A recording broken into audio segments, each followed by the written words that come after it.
El misterio del oro afgano.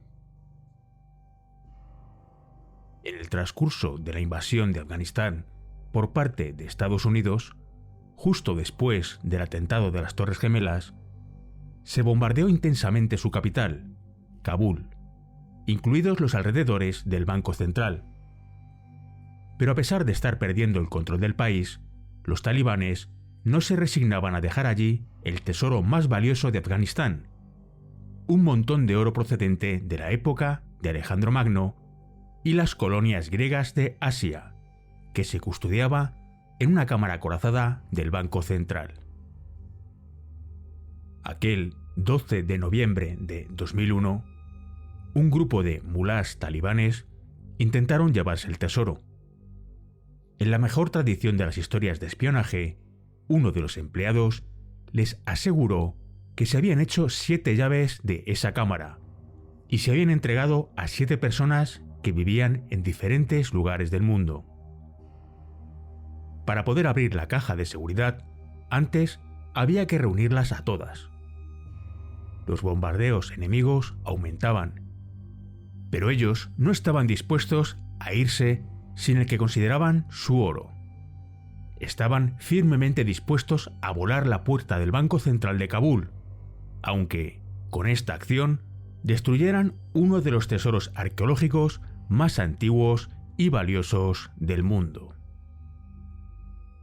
La leyenda del oro de Afganistán nació en el Londres victoriano. Una noche de 1867, durante una cena entre compañeros, un numismático comentó que ese mismo día un mendigo de Asia Central le había hablado de una antigua moneda de oro de gran tamaño, más de 6 centímetros de diámetro y un peso de 169 gramos. El coleccionista de monedas no hizo demasiado caso, puesto que ningún rey de la antigüedad había acuñado moneda con el tamaño que el mendigo decía, y pronto abandonaron el tema. Todos, excepto un numismático francés, que después de la cena localizó al indigente en un destartalado apartamento londinense y pudo ver la moneda de la que se había hablado durante la cena. Pidió más detalles sobre la increíble pieza y el mendigo le contó que la encontraron entre 7 personas. 5 habían fallecido y los 2 supervivientes decidieron lanzarla al aire para decidir quién de los 2 viajaría hasta Europa para venderla a buen precio. El coleccionista francés ofreció por ella 1000 libras, pero mantendría su oferta solo durante 20 minutos. A punto de cumplir el plazo, el mendigo aceptó. Recogió sus 1000 libras y entregó la moneda, una magnífica pieza espléndidamente acuñada, al experto francés. Alejandro Magno y sus victorias. Esta pieza, la moneda de oro más grande de la antigüedad, se manufacturó en la época de Eucrátides, rey de Bactriana, en el siglo II a.C., que conquistó Aracosia, actual Pakistán. Perdió luego sus conquistas frente a los partos y fue asesinado por su propio hijo. Como muchas dinastías reinantes en Asia en la época, la de Eucrátides era de ascendencia griega, fruto de la expansión helénica en los tiempos de Alejandro Magno, 356-323 a.C. La civilización griega había coincidido en la historia con el Imperio persa, indiscutible primera potencia mundial hasta Alejandro. Durante siglos, alternados con épocas de coexistencia e influencia mutua, había habido enfrentamientos entre griegos y persas, en los que, pese a ser estos el pez grande, no se habían podido comer al chico, con Alejandro, un griego tardío y periférico, pues era de Macedonia. Se invirtieron los papeles. Partiendo del reino de Macedonia, el padre de Alejandro, Filipo, se había apoderado de Grecia, provocando que el joven príncipe se quejara porque su padre no le iba a dejar, entre comillas, nada que conquistar. El objetivo natural de las ansias imperiales de Alejandro no podía ser otro que el imperio persa. Con este objetivo atravesó el Helesponto, que separa Asia de Europa, en el año 334, y en una serie de campañas se apoderó del Mediterráneo oriental, incluido Egipto. Conquistó en menos de 5 años el inmenso imperio persa, se internó en el corazón de Asia y llegó en 326 hasta el río Indo, en la India. En el camino de Alejandro estaba una provincia persa llamada Bactria o Bactriana, correspondiente al actual Afganistán, en la época un país muy diferente del actual, fértil y rico. El país se encontraba en medio de la secular ruta comercial entre China y el Mediterráneo, lo que luego se llamaría la Ruta de la Seda, por lo que siempre circularon por su territorio riquezas y objetos artísticos y afluyeron a él metales preciosos producidos por las regiones de alrededor. Dicen que lo primero que vio allí Alejandro fueron cadáveres humanos dejados para que los devorasen los animales como advertencia para los intrusos.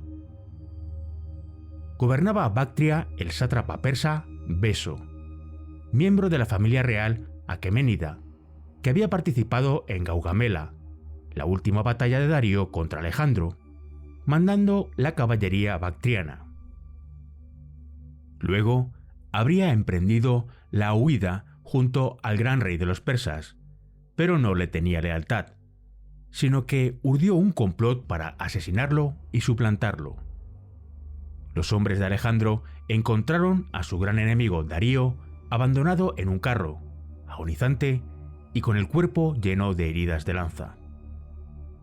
Antes de morir, le envió su agradecimiento y un apretón de manos a Alejandro, que se sintió obligado a vengar a tan noble adversario. Beso, mientras tanto, se había cubierto con la tiara, es decir, se había proclamado gran rey de los persas, adoptando el ya histórico nombre de Artajerjes. Alejandro entró a sangre y fuego en su satrapía, y Beso no tuvo más remedio que huir, atravesando el río Oxus, hoy Amu Daria, y refugiándose en Sogdiana, país centroasiático correspondiente al actual Uzbekistán.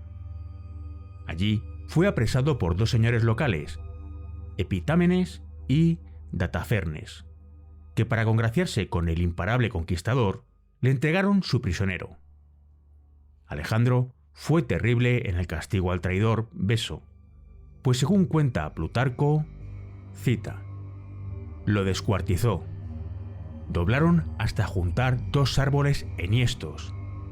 Le ataron a cada uno los miembros y luego, al soltar los 2 árboles, como se enderezaron con fuerza, cada uno se quedó con los miembros que estaban atados a él.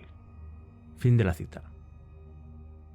El sueño de Alejandro de conquistar todo el mundo conocido, la ecumene, era expresión de su ambición de poder hegemónico y fama imperecedera.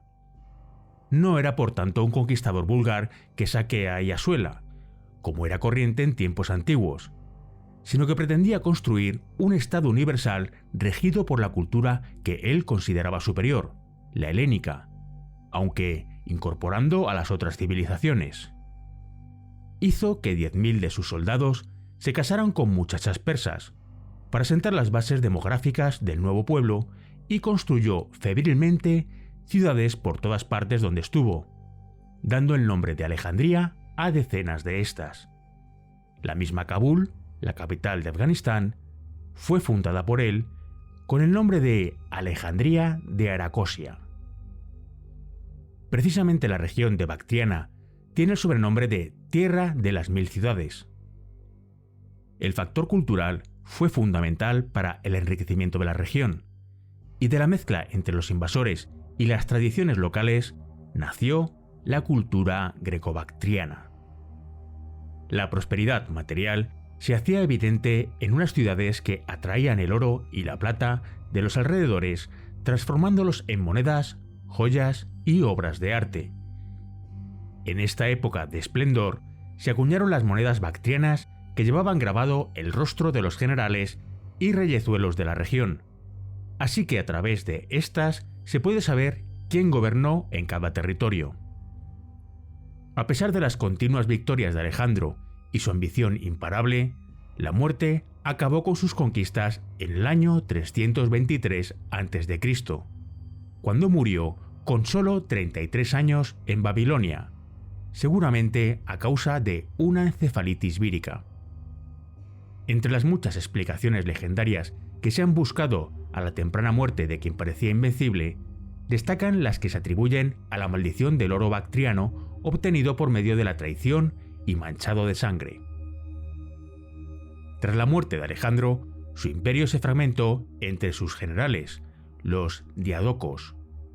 Después de una agitada historia de anexiones y separaciones con gobernantes de distinta procedencia, pero de común ascendencia helénica, el reino helenístico de Bactriana cayó en el año 135 a.C., cuando los grecobactrianos no pudieron contener a las tribus nómadas del norte.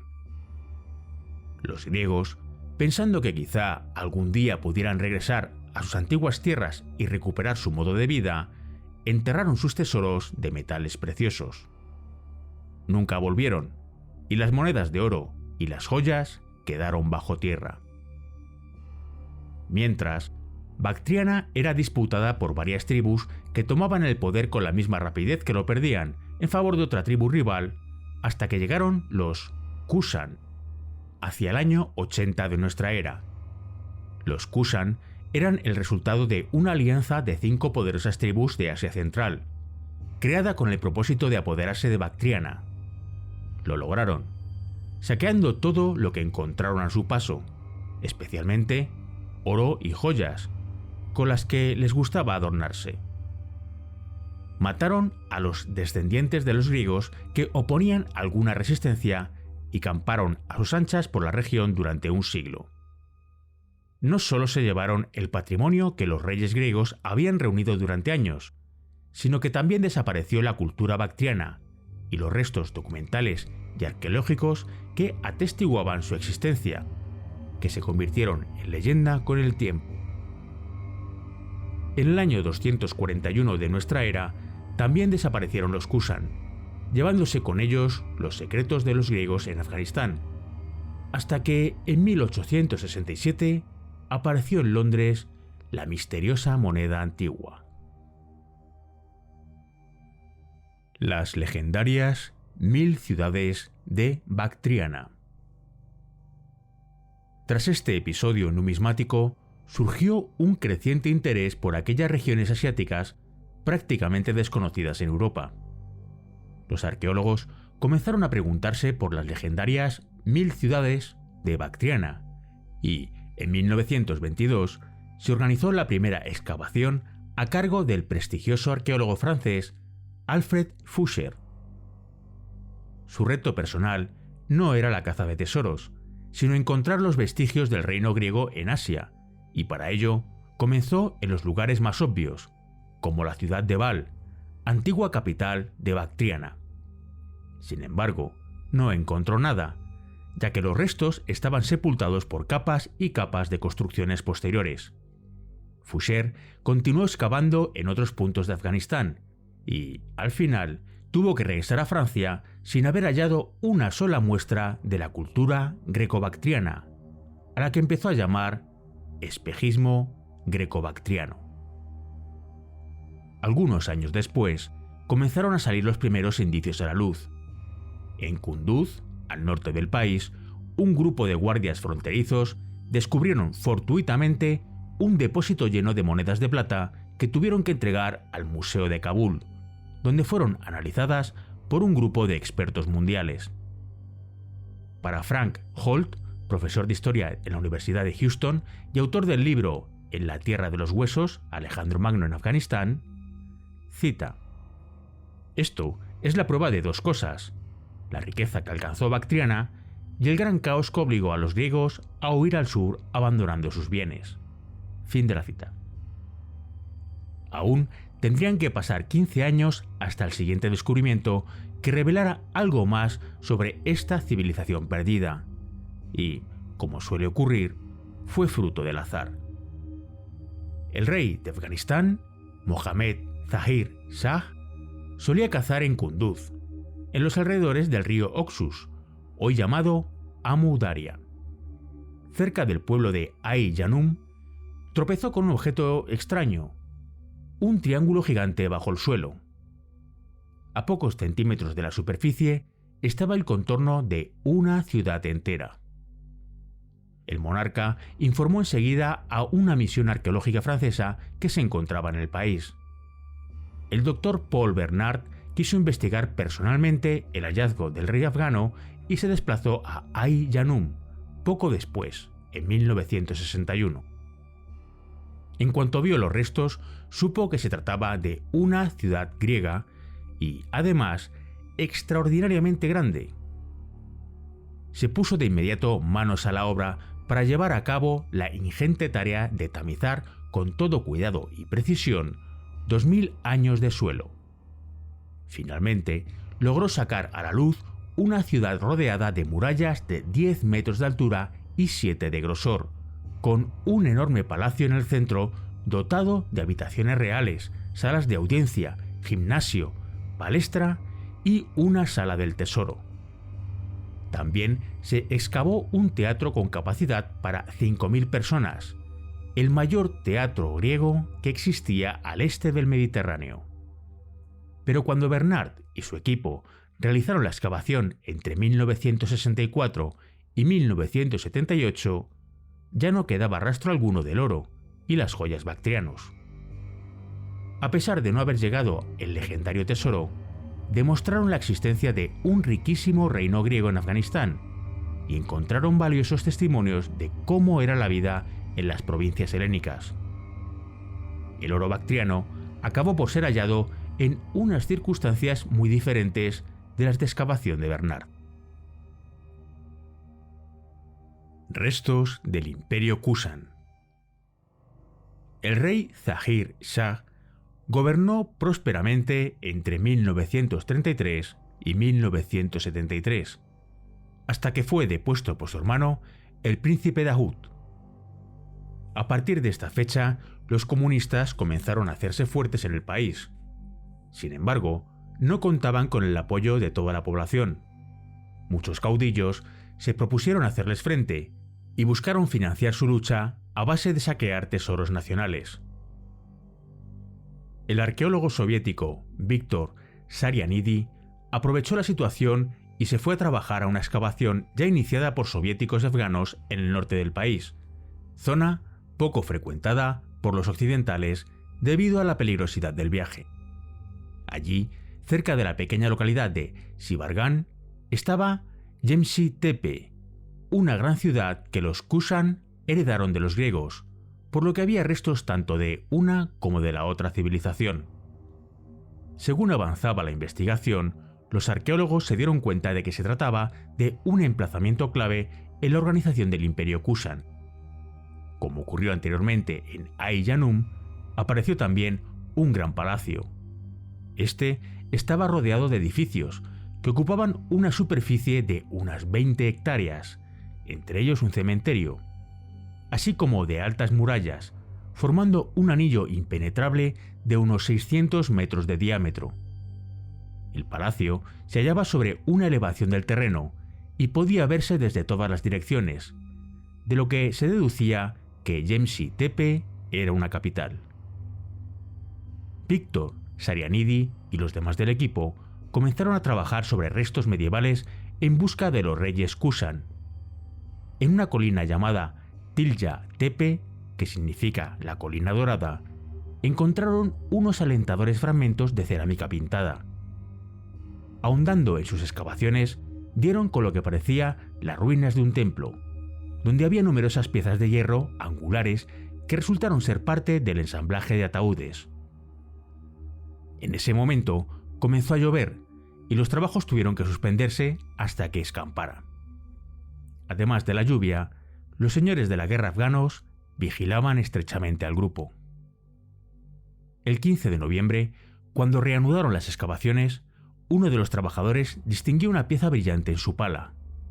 Había encontrado una cámara funeraria y los restos de una mujer cubierta de oro de los pies a la cabeza y rodeada de una variada colección de objetos que representaban las grandes culturas de su época.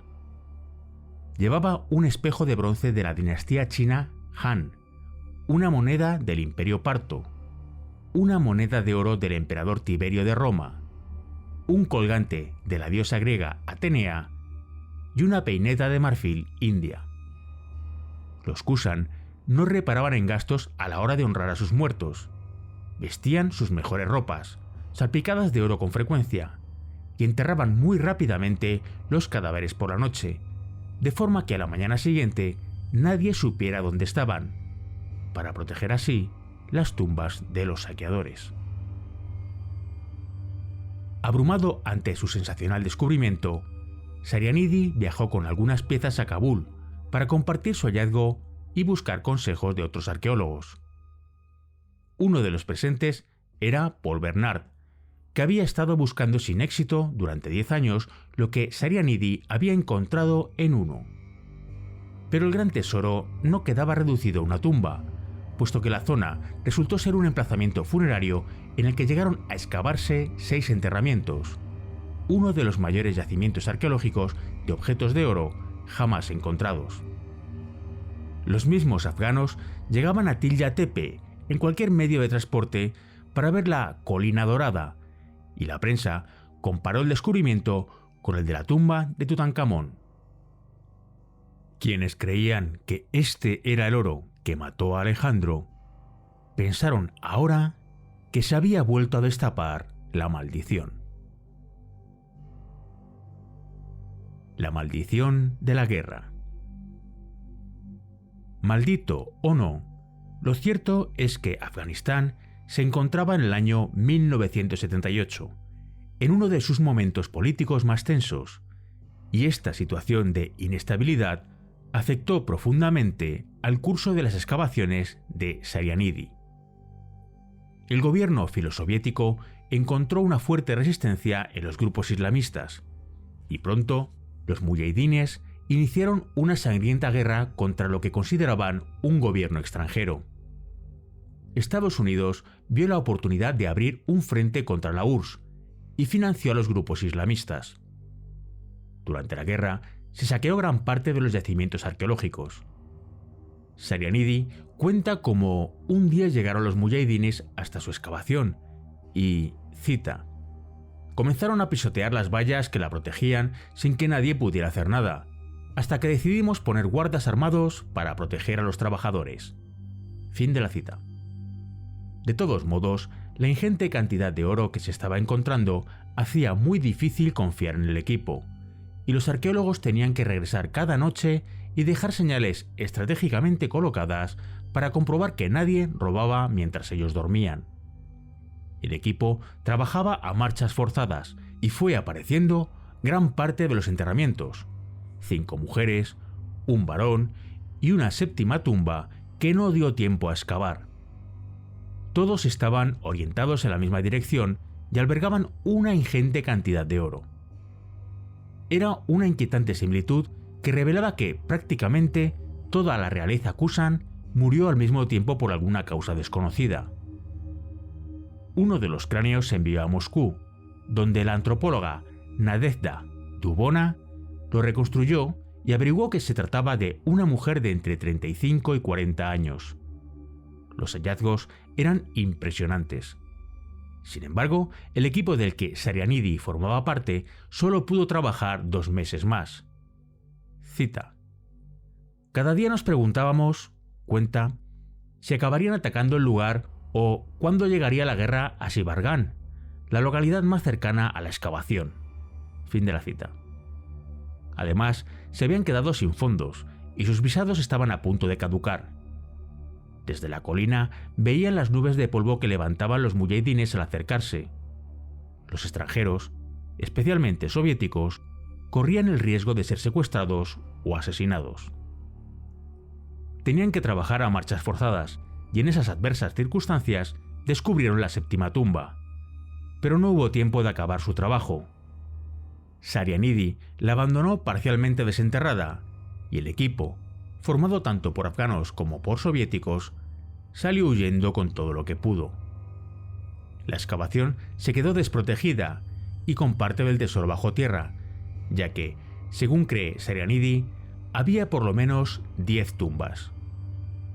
Fueron escoltados hasta el Museo de Kabul y allí pasaron 2 semanas contando y catalogando las 20.600 piezas de oro día y noche. Era una colección de una espléndida variedad y calidad que contenía piezas de diversas épocas y culturas. Junto con su valor económico, servían también para reconstruir la historia de una cultura nómada de la que se tenía escasa información.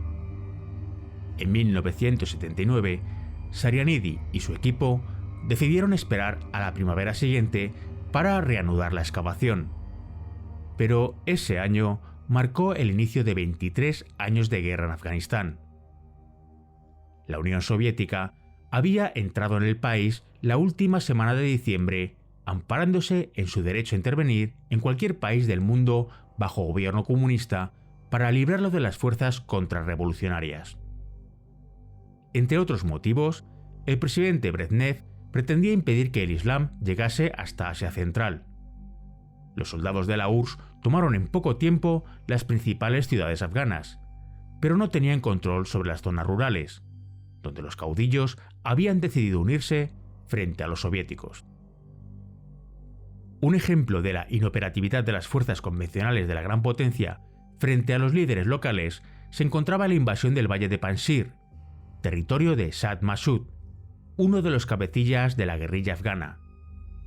Cuando los rusos aseguraron la zona y se retiraron con toda tranquilidad, los afganos aparecieron por detrás de las rocas disparándoles y las tropas soviéticas tuvieron que huir en desbandada. Episodios parecidos se repitieron a lo largo de toda la guerra de Afganistán. El historiador Frank Holt encuentra ciertas semejanzas entre la campaña de Alejandro y la invasión soviética.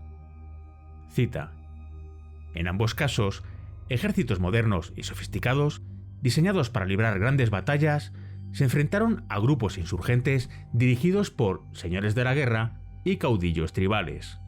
Fin de la cita. En cuanto a clima y terreno, las condiciones de lucha también eran parecidas. La diferencia está en que Alejandro triunfó donde los soviéticos fracasarían. La URSS no logró, en efecto, controlar Afganistán, pese a que se mantuvo allí un ejército de 115.000 hombres y empleó un potente arsenal, especialmente el arma aérea, que provocó un gran número de víctimas, aunque la cifra de 1 millón de muertos que aireó la propaganda norteamericana quizá fue exagerada. Lo que sí está comprobado es que más de un tercio de la población, 5 millones sobre 14, abandonó su tierra huyendo de la guerra y se refugió en los países vecinos. Por parte soviética, murieron 15.000 soldados. Saqueos para financiar la lucha. Los muyahidines buscaban todos los posibles medios para financiar la guerra y aprovecharon las zonas que no se habían excavado para buscar oro del que poder beneficiarse. Mientras se luchaba en Afganistán, hay fotografías de las casas de subastas Sotheby's y Christie's que muestran monedas y objetos que solo podían pertenecer al yacimiento de Tilya Tepe. Además de esta fuente de ingresos, una serie de países como Estados Unidos, Arabia Saudita, Pakistán y China decidieron que Afganistán era un escenario perfecto para atacar a la Unión Soviética y empezaron a canalizar su ayuda a través de Pakistán. En 1986, cuando los muyahidines empezaron a recibir misiles tierra-aire Stinger de fabricación estadounidense, cambió el curso de la contienda. En un país extenso y con pocas carreteras, los helicópteros eran imprescindibles para transportar soldados y víveres. Pero ahora, gracias a los misiles, los muyahidines podían derribar las aeronaves soviéticas y éstas perderían el control de los cielos. Los insurgentes estaban comenzando a ganar la guerra, y las bajas entre las filas rusas eran cada vez más numerosas, hasta que en 1989 Mikhail Gorbachov tomó la decisión de retirarse de Afganistán. Muchos afganos creyeron entonces que los soviéticos se habían llevado el oro bactriano. Sin embargo, el oro del Museo de Kabul había sobrevivido milagrosamente a la guerra afgano-soviética. Pocos años después de la retirada soviética, siguió el colapso del gobierno afgano comunista, y el poder fue objeto de disputa entre los señores de la guerra, jefes de grupos poco homogéneos de etnias y tendencias religiosas distintas que abocaron nuevamente al país a otro enfrentamiento. En 1992, la guerra civil entre las distintas facciones islamistas estaba prácticamente declarada y se preparaba el ataque a la capital, Kabul. Afganistán no es un lugar seguro para custodiar restos arqueológicos de ningún tipo. El mismo Museo Nacional de Afganistán, al sudoeste de Kabul, fue utilizado como base de operaciones por diversas facciones rebeldes, y cada señor de la guerra que estuvo a cargo del museo aprovechó para saquearlo. De allí salían monedas bactrianas y figuras de Buda constantemente, como si cualquiera pudiera llevarse lo que le gustara, y se rumoreaba que se vendían a casas de subastas o en el mercado negro a cambio de armas. Se llegó a un punto en el que cualquier objeto de interés histórico podía desaparecer, y con él una parte de la cultura y la historia afganas. Najibullah, presidente comunista, sabía lo que estaba ocurriendo y conocía bien a las guerrillas islamistas y las motivaciones económicas que las empujaban a la lucha, por lo que decidió poner a buen recaudo el oro bactriano. Najibullah era un laico que respetaba la religión predominante en Afganistán, pero deseaba preservar los bienes culturales del país. Sabedor de la inminente destrucción del Museo Nacional de Kabul, ocultó en secreto $90 millones en lingotes de oro junto con el oro bactriano. El lugar elegido fue la Cámara de Seguridad del Banco Central de Afganistán, un búnker subterráneo al que se llegaba a través de 3 ascensores. La cámara fue construida por una empresa alemana a instancias del rey Nadir Shah en los años 30. Era una auténtica obra maestra de la ingeniería civil. El presidente Najibullah convocó a 7 personas de confianza como testigos del momento en el que se guardaba el mayor tesoro afgano jamás encontrado. El oro se repartió en 7 baúles sellados que escondieron en la cámara secreta de una cripta impenetrable. La cripta estaba protegida por una puerta de acero con 7 cerraduras.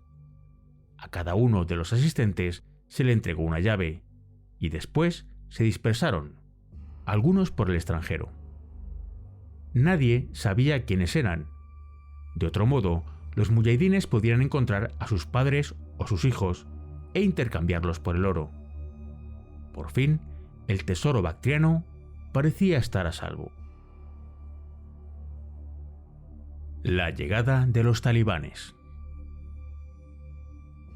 Pero otro fenómeno explosivo aparecería en el ya de por sí inestable escenario político afgano: el ascenso de los talibanes y la implantación en el país de la red Al-Qaeda. En 1995 comenzó una destrucción y un expolio masivos del patrimonio histórico-artístico afgano, solo comprensible desde las posturas extremistas de los talibanes. En los seminarios del Mulá Omar, que acabaría siendo su líder, se estudiaba el Islam, pero también la yihad, o guerra santa contra los infieles, llevada al límite. Para ellos, infiel era todo el que no seguía su misma corriente teológica. En nombre de la religión, obligaron a las mujeres a llevar un burka cubriéndolas por completo hasta los pies, y a los hombres a dejarse barba sin afeitarse jamás, e incluso llegaron a prohibir a los niños volar cometas por considerarlo una ofensa a Alá. Respecto al arte, prohibían la representación de toda figura humana basándose en una interpretación errónea y tajante del Corán, a la que añadían una política de eliminación de todo resto preislámico. El 27 de febrero de 2001 se llegó al extremo de que el mulá Omar dictó un decreto por el que todas las estatuas e ídolos del país debían ser destruidos por ser dioses de los infieles. El oro bactriano también se encontraba en el punto de mira de los talibanes, de modo que en septiembre de 1996 apresaron al expresidente Mohamed Najibullah y a su hermano, sacándolos a rastras de una base de Naciones Unidas en Kabul. A pesar de las torturas, Najibullah no reveló dónde se encontraba el oro ni quién tenía las llaves de la cripta del Banco Central. El expresidente fue torturado, castrado y colgado de la torre de control de tráfico en el centro de Kabul, junto a su hermano. A pesar de todo, logró llevarse el secreto del oro a la tumba. Pero los talibanes no cejaban en su empeño de encontrar el fabuloso tesoro bactriano, y guiados por los rumores de la existencia de una cámara secreta llena de lingotes de oro, irrumpieron un día en el Banco Central con sus fusiles AK-47. Se llevaron bolsas de moneda extranjera y, con amenazas, lograron que Mustafa, el jefe de divisas y responsable de la cámara secreta durante más de 35 años, los llevara hasta ella después de obligarlo a desconectar el sistema de seguridad. Mustafa se negó a dar ninguna información y, mientras los talibanes se marchaban, introdujo una llave en su cerradura y la rompió dentro de ella haciendo palanca, de modo que la cerradura se quedó bloqueada con la mitad de la llave dentro. Nadie se percató de este movimiento. Su negativa a revelarles el secreto de la cámara acorazada le valió a Mustafa 3 meses de cárcel y torturas. El oro bactriano había vuelto a sobrevivir, pero no así el resto del patrimonio artístico del país. En marzo de 2001 se destrozaron 3.000 estatuas del Museo de Kabul con las miras puestas en el mercado del arte. El procedimiento que seguían los talibanes era el siguiente. Escogían un objeto, lo sacaban del museo y después destruían los objetos similares con el propósito de conseguir el precio más alto posible en el mercado negro.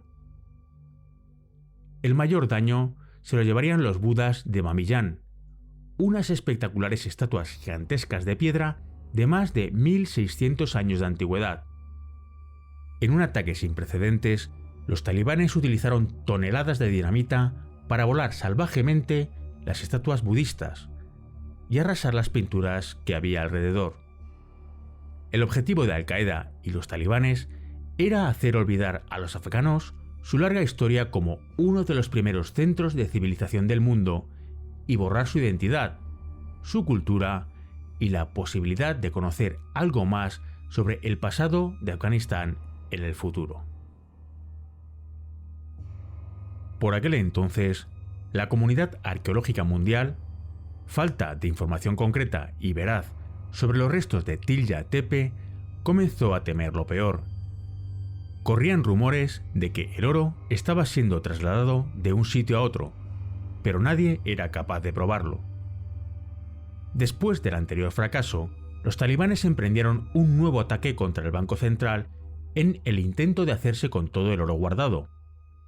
Esta vez, un helicóptero armado sobrevolaba el banco y, con un plano en mano, colocaron el aparato justo encima de la cámara de seguridad y lanzaron varios cohetes con la intención de romper el techo de la cámara. Volvieron a fracasar en el banco, pero a cambio requisaron los sofisticados detectores de minas enviados por la comunidad internacional con el fin de desactivar los 5 millones de minas enterradas en Afganistán, y los utilizaron para localizar monedas de oro, plata y cualquier cosa que se pudiera vender. Así, el yacimiento arqueológico de Ai-Janum se encontró jalonado de excavaciones ilegales. Parte de la antigua ciudad enterrada no sobrevivió a los bombardeos, y se robaron muchas de sus grandes columnas, algunas de las cuales se han visto decorando cafeterías. Con estos precedentes, muchos arqueólogos e historiadores, tanto extranjeros como afganos, creían que los talibanes habían fundido el antiguo oro bactriano para comprar armas. Entonces llegó el 11 de septiembre de 2001.